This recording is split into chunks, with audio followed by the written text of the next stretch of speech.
Mettez en pratique la parole. Tu es un jeune et c'est là que tu fais le commentaire sur la vie de quelqu'un. Tu as vu le frère là? La Bible dit dans Somme 1, on dit qu'il ne s'arrête pas en compagnie d'un moqueur. Et toi tu es là, tu moques et tu penses que ça va marcher.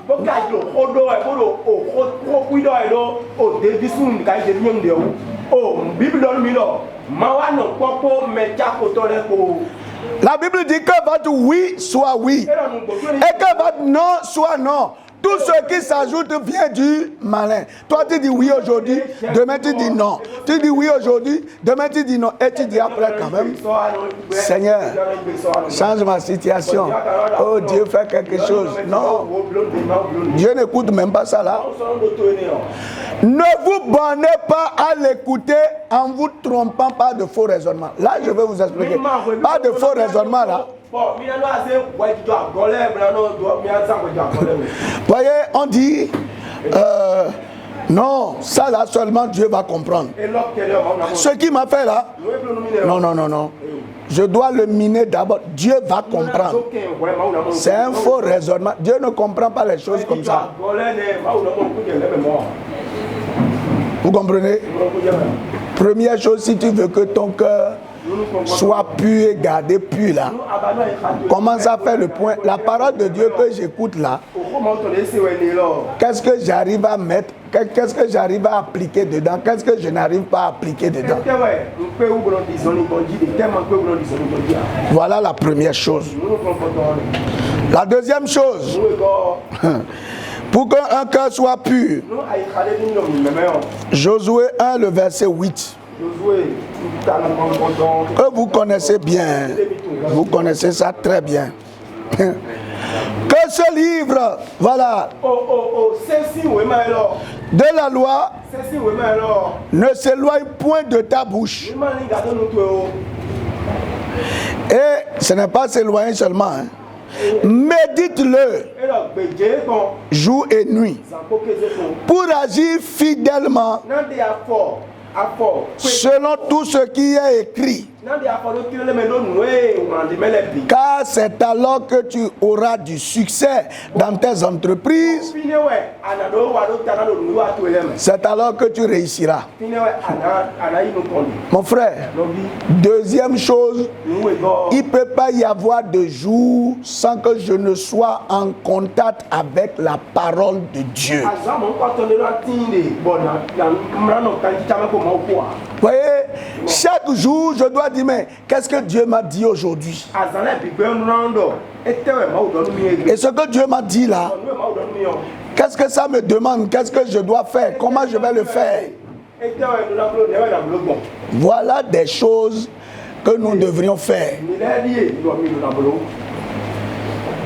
Nous devons, ce n'est pas une lecture simple, on a parlé de la méditation. Il y a beaucoup qui lisent et ça s'arrête là. Non. La méditation, c'est de réfléchir sur ce qu'on a lu. Vous voyez, je suis en train de méditer le livre d'Esdras.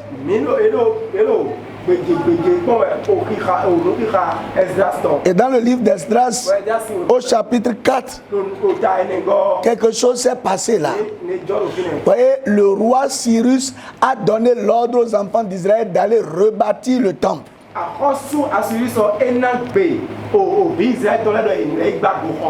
Et une fois sur le terrain, ceux qui étaient là, parce que quand on les a déportés, il y a des peuples païens qui sont venus s'installer chez eux. Quand ils ont voulu commencer à reconstruire la ville, ceux qui sont venus s'installer ont dit, on va vous aider à construire. Mais au final,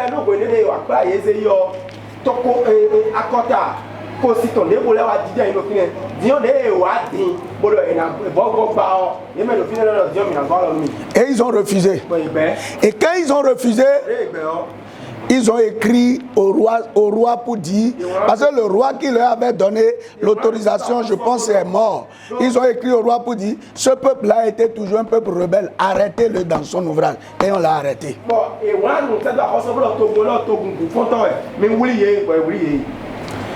Je réfléchissais, je méditais sur beaucoup de choses de ce passage. Première paire de manches ou premier volet de méditation, c'est le but des assistances.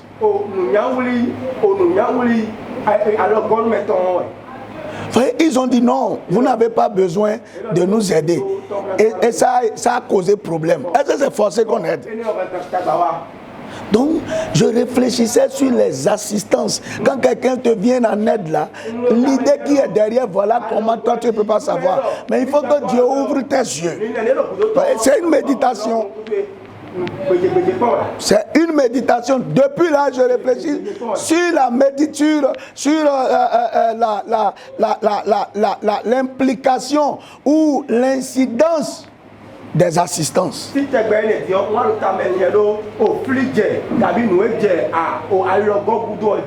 Deuxième chose, Dieu lui-même leur a dit d'aller construire.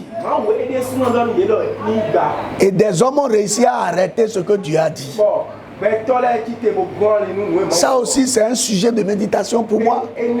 Ah, donc Dieu peut dire quelque chose et l'homme peut s'interposer à ce que Dieu a dit. On a dit médite jour et nuit. Donc pendant que moi je réfléchis à ces choses-là, est-ce que mon cœur a la place pour penser à la haine, à la jalousie? Non. Je cherche des réponses, je veux comprendre. Donc nous devons méditer.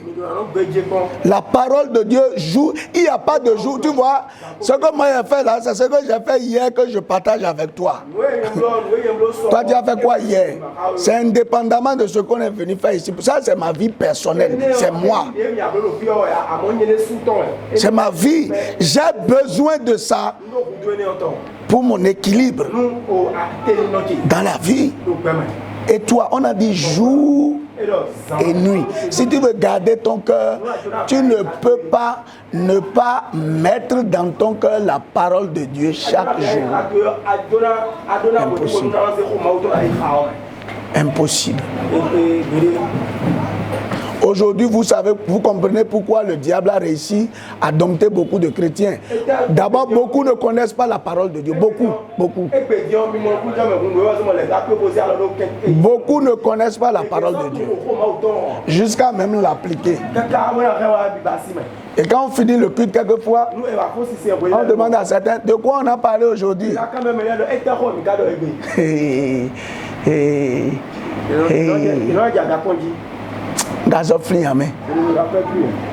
Ouais, on va faire 2 heures à peine ici. Mais en 2 heures là, ce que tu as entendu, tu as tout oublié. Maintenant, toi-même, tu n'arrives pas à lire. Vous comprenez comment vous êtes léger devant le diable. Et tu veux combattre contre le diable. Vous connaissez celui qu'on appelle le diable? Vous connaissez le diable? Tu veux lutter avec le diable et tu n'as aucune force, aucune ressource. C'est pour ça beaucoup quand vous dormez la nuit là, quand quelque chose veut venir vous appuyer, vous voulez dire au nom de Jésus, ça ne peut pas venir. Au nom de Jésus, là, ça s'assoit sur quelque chose.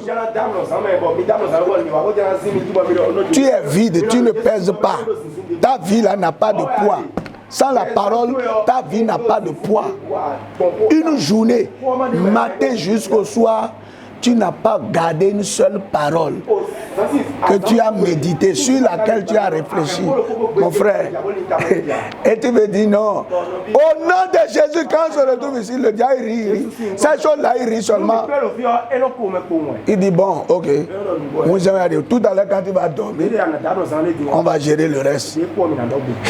Et c'est pourquoi, sang de Jésus, tu dis ça jusqu'à te réveiller parce que ce que tu as vu là.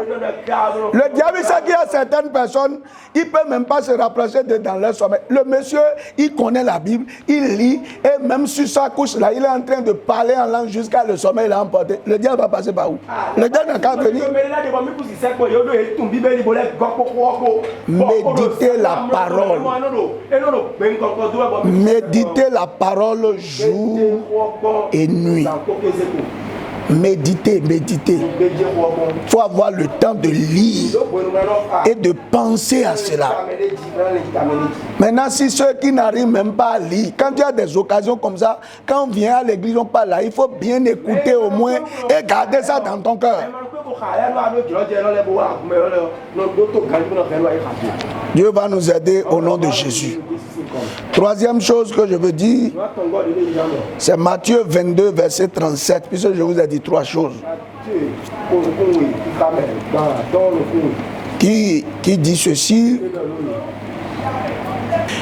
Jésus lui répondit. Vous voyez, c'est quelqu'un qui a posé une question. Maître, quel est le plus grand commandement de la loi? Jésus lui répondit, tu aimeras le Seigneur ton Dieu de tout ton cœur, de toute ton âme et de toutes tes pensées. Voilà. C'est ça le plus grand commandement. C'est-à-dire que il faut aimer le Seigneur. Comment on aime le Seigneur avec son cœur? Voilà. C'est ça la grande question. Dieu a dit, il faut aimer le Seigneur de tout ton cœur, de toute ton âme et de toute ta pensée. Dans ton cœur, là, il y a quelque chose là. Pendant qu'on est ici, aujourd'hui c'est 31. C'est 5 le loyer. Ciel cam là c'est 5. Tu es ici, mais c'est les choses qui sont dans ton cœur ça. Tu es venu pour tu es venu pour te décharger, c'est pour ça que tu es venu. Tu comprends? Les gens viennent à l'église parce que c'est leur seul lieu de distraction. Non, tu n'aimes pas Dieu de ton cœur. Non. Tu aimes la distraction de tout ton cœur. Voyez, pendant que tu es là, dans ton cœur, voyez, quand les choses arrivent, tu vois la grandeur de Dieu. Et tu te demandes qu'est-ce que je vais faire pour que Dieu soit content. Qu'est-ce que je vais faire pour que Dieu m'accompagne, Dieu m'approuve. C'est ça, aimer. Et puis, quand il s'agit des choses de Dieu, pour moi, c'est une priorité. Il n'y a pas de raison. Ah, si c'est Dieu, ah non, non. Si c'est Dieu, je ne vais pas m'amuser. Je vais tout faire pour que Dieu soit content. Aujourd'hui, c'est...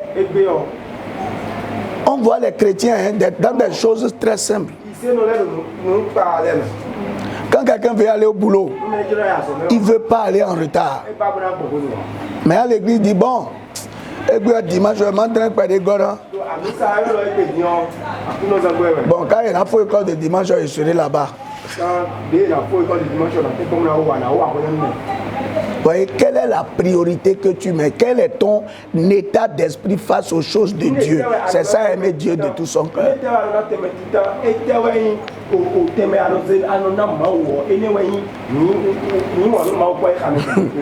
Voyez, quand vous aimez Dieu de tout votre cœur, les gens vont croire que vous êtes bête à un moment donné. Parce que quand il s'agit des choses de Dieu, tu ne fais pas de calcul. Que ce soit avec ton temps, avec ton corps, avec ton énergie, tu ne fais pas de calcul. Parce que quand on aime naturellement avec son cœur une personne, voyez ce qu'on fait. Tu peux dormir à jeun pour que la personne soit heureuse, pour lui faire plaisir. Donc Dieu aussi c'est pareil. Comment vous prenez les choses de Dieu? Qu'est-ce que ça occupe? Ça dit quelle est l'importance que vous accordez aux choses de Dieu? C'est comme ça. Par exemple, si on t'appelle à une invitation à l'heure du culte, C'est ça, on voit l'amour du cœur. Aimer Dieu de tout son cœur. Le repas est Dieu. Faire plaisir aux hommes et entretenir son âme. C'est de petits trucs qu'on sait. C'est de petits trucs sur lesquels on ne fait pas attention, mais qui sont importants. Que Dieu nous bénisse et qu'il nous aide à l'aimer vraiment de tout notre cœur, de toute notre âme et de tout notre esprit. Nous allons nous arrêter là.